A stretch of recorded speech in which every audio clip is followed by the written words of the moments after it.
கிறிஸ்துவுக்குள் பிரியமானவர்களே, நம் ஆண்டவரும் அருமை இரட்சகருமாகிய இயேசு கிறிஸ்துவின் விலையேறப்பட்ட நாமத்தில் உங்கள் யாவருக்கும் ஸ்தோத்திரங்களையும் வாழ்த்துதல்களையும் தெரிவித்துக் கொள்கிறேன்.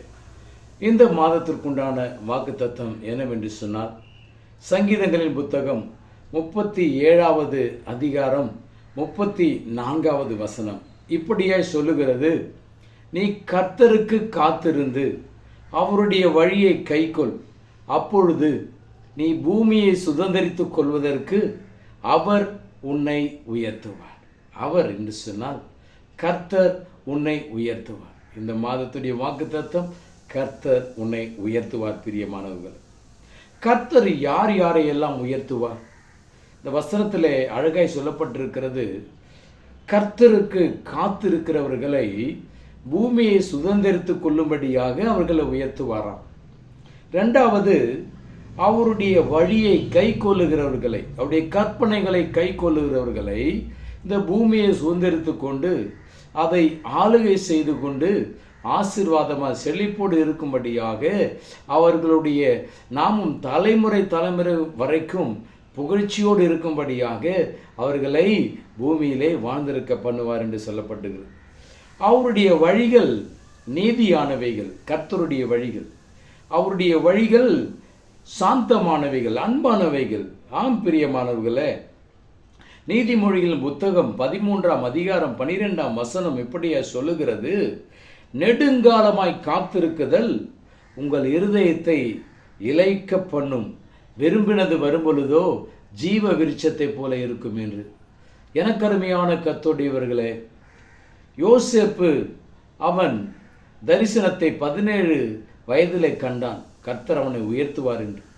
ஆனால் அது நிறைவேறுவதற்காக அவன் 13 ஆண்டுகள் ஆண்டவருடைய சமூகத்திலே காத்து கொண்டிருந்தான். ஆம் பிரியமானவர்களே, வேதம் அழகாய் சொல்லுகிறது, கர்த்தருக்கு காத்திருக்கிறவர்களோ புது பலன் அடைவார்கள், கழுகுகளை போல செட்டைகளை அடித்து அவர்கள் உயரை எழும்புவார்கள் என்று.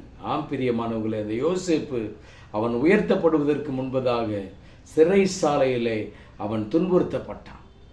ஆனால் அவன் கர்த்தருக்காக காத்திருந்தபடியினாலே அவன் கழுகுகளைப் போல பலனடைந்தவனாய், செட்டைகள் அடித்து உயரை எழும்ப பண்ணும்படியாய் கர்த்தர் அவனுக்கு உயர்ந்த அடைக்கலத்தை கொடுத்தார். பிரியமானவர், அதே சங்கீதம் 37ஆம் அதிகாரம் 9ஆம் வசனம் இப்படியே சொல்லுகிறது: பொல்லாதவர்கள் அறுப்புண்டு போவார்கள், கர்த்தருக்கு காத்திருக்கிறவர்களோ பூமியை சுதந்திரித்துக் கொள்வார்கள். ஆம் பிரியமானவர்களே, உலகத்தில் காத்திருக்கிறதல் என்பது மிகவும் அவசியமானது, இன்றியமையாதது. பிரியமானவர்களே, அதான் அதை பொறுத்தவங்க பூமி ஆள்வாங்கன்னு பெரியவங்க சொல்லுவாங்க. அது சத்திய வசனம் தான், அதை அவங்க சொல்கிறாங்க. ஆம் பிரியமானவர்களே, சங்கீதம் 5ஆம் அதிகாரம் 3ஆம் வசனத்தில் தாவீது இப்படியே சொல்லுகிறார்: கர்த்தாவே, என் சத்தத்தை கேட்டருளுவீர், காலையிலே உமக்கு நேரே வந்து நான் ஆயத்தமாகி காத்திருப்பேன். நான் சொல்கிறான், ஆண்டவரே, என் சத்தத்தை நீங்கள் கேட்டருளுங்க, நான் காலையிலே ஆயத்தமாகி வந்து நான் காத்திருப்பேன். ஒவ்வொரு நாள் அதிகாலையில் தூக்கம் ரொம்ப சுகமாக இருக்குன்னு சொல்லுவாங்க. அந்த தூக்கத்தெல்லாம் ஆண்டவருக்காக தியாகம் பண்ணி ஆண்டவருடைய சமூகத்தில் வந்து அவன் காத்திருந்து ஆண்டவருடைய சன்னிதானத்தில் ஆசீர்வாதத்துக்காக காத்திருந்து அவன் விண்ணப்பத்தை கேட்கணும்னு அவன் எப்போதும் ஆயத்தமாக இருந்தான்னு சொல்லப்படுது. அப்படி அவன் காத்திருந்ததற்காக கிடைத்த பலன் என்ன தெரியுமா பிரியமானவர்களே? ஒரு விசேஷித்த அபிஷேகத்தை கர்த்தர் தாவீதுக்கு கொடுத்தார். அது மாத்திரமல்ல, ஒரு உன்னதமான ஒரு பலனை கொடுத்தார். ஒரு விசை கரடி, ஒரு விசை சிங்கத்தை கொன்று போடக்கூடிய பலன், கோலியாத் என்னக்கூடிய ஒரு அரக்கனை கொண்டு போடக்கூடிய ஒரு பலனை கர்த்தர் தாவீதுக்கு கொடுத்தார். சவுல் என்னக்கூடிய ராஜாவை விட தாவீதை கர்த்தர் மேன்மைப்படுத்தினார். 40 வருஷம் ராஜாவாக அவனை நிலைநிறுத்தினார். ஆடு மேய்த்து கொண்டிருந்த மனிதன் ராஜாவாக முடியுமா? இதுதான் வேதம் சொல்லுகிறது. கர்த்தருக்கு காத்திருக்கிறவர்களோ பூமியை சுதந்திரித்துக் கொள்வதற்கு கர்த்தர் உயர்த்துவார். அவன் கர்த்தருக்கு ஆயத்தமாகி காத்திருந்தான். ராஜாவாக கர்த்தர் பூமியிலே அவனை சுதந்திரமாக வைத்தார் 40 ஆண்டு காலமாக. அவனுடைய சந்ததியிலே ஆண்டவராகிய இயேசு பிறக்கும்படியாக ஒரு பெரிய பாக்கியத்தை அந்த தாவீதுக்கு கர்த்தர் கொடுக்கிறார் பிரியமானவர்கள்.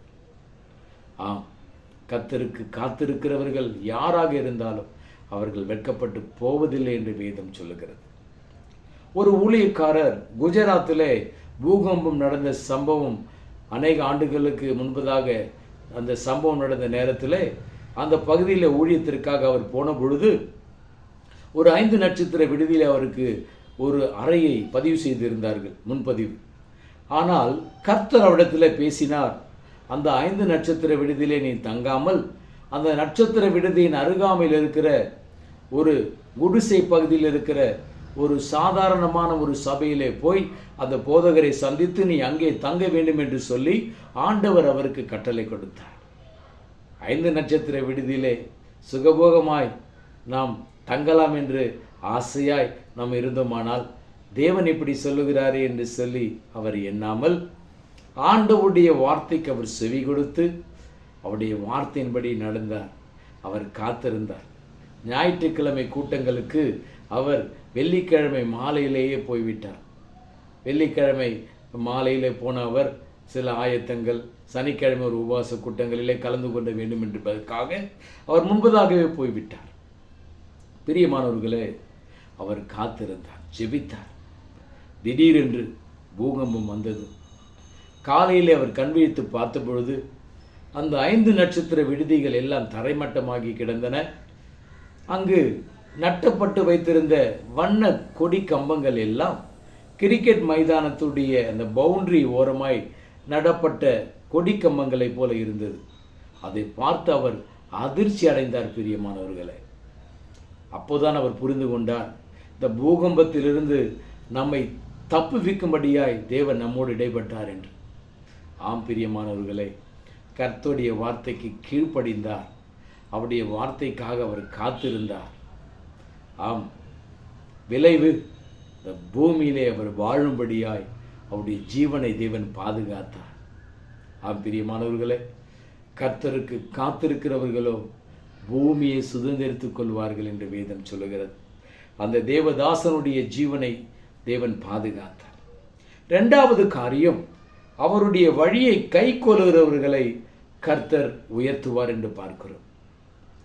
சாந்த குணம் உள்ளவர்கள் பூமியை சுதந்தரித்து மிகுந்த சமாதானத்தினாலே அவர்கள் மன மகிழ்ச்சியாக இருப்பார்கள் என்று அதே சங்கீதம் 37:11 சொல்லுகிறது.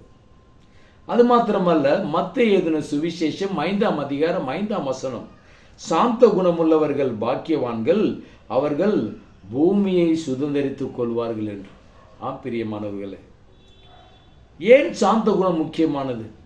அநேக குணாதிசயங்கள் இருக்கலாம். கோபம் கொண்டவர்கள் இருக்கலாம், துன்மார்க்கமானவர்கள் இருக்கலாம், கொலைபாதகர்கள் இருக்கலாம், வேசித்தனக்காரர்கள், விபச்சாரக்காரர்கள் இருக்கலாம்.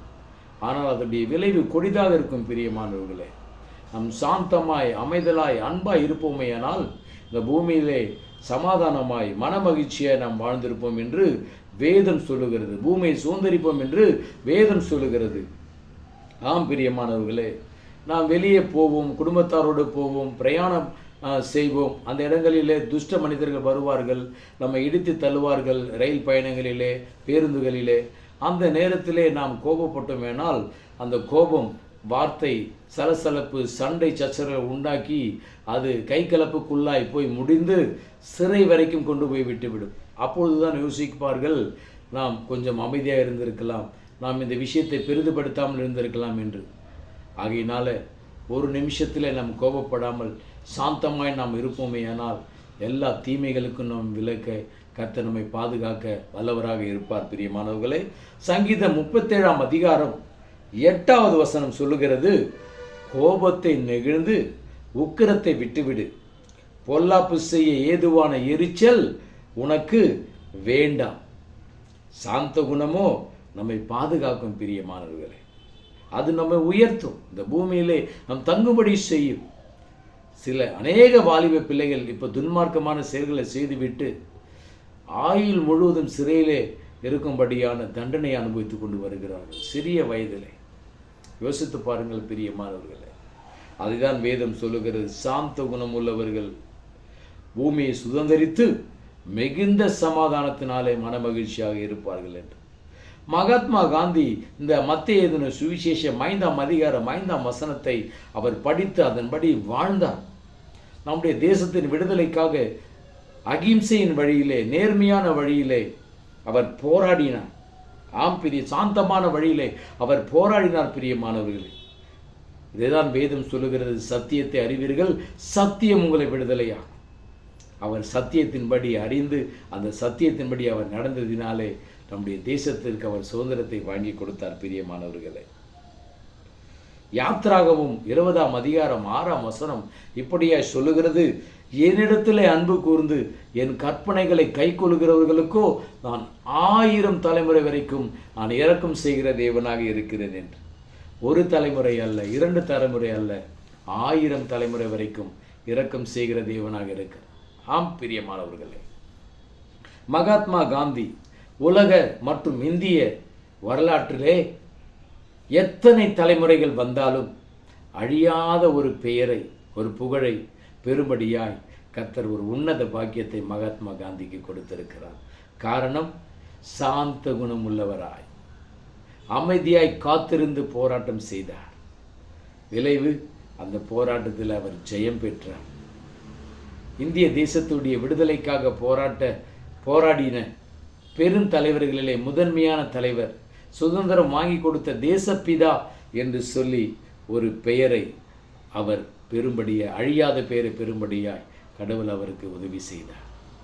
அவருடைய புகைப்படம் இல்லாத நிறுவனங்களே இல்லை. அரசு துறை நிறுவனங்கள் எல்லா இடங்களிலும் அவருடைய புகைப்படம் இருக்கிறது. பிரியமானவர்கள், தரிசனம் கொடுத்த யோசேப்பு ஆண்டவர் உயர்த்துவார் என்று காத்து கொண்டு இருந்ததோடு அல்லாமல் அவன் கர்த்தருடைய கற்பனைகளின்படி அவன் கை கொண்டு அவன் வாழ்ந்தான் என்று பார்க்கும்.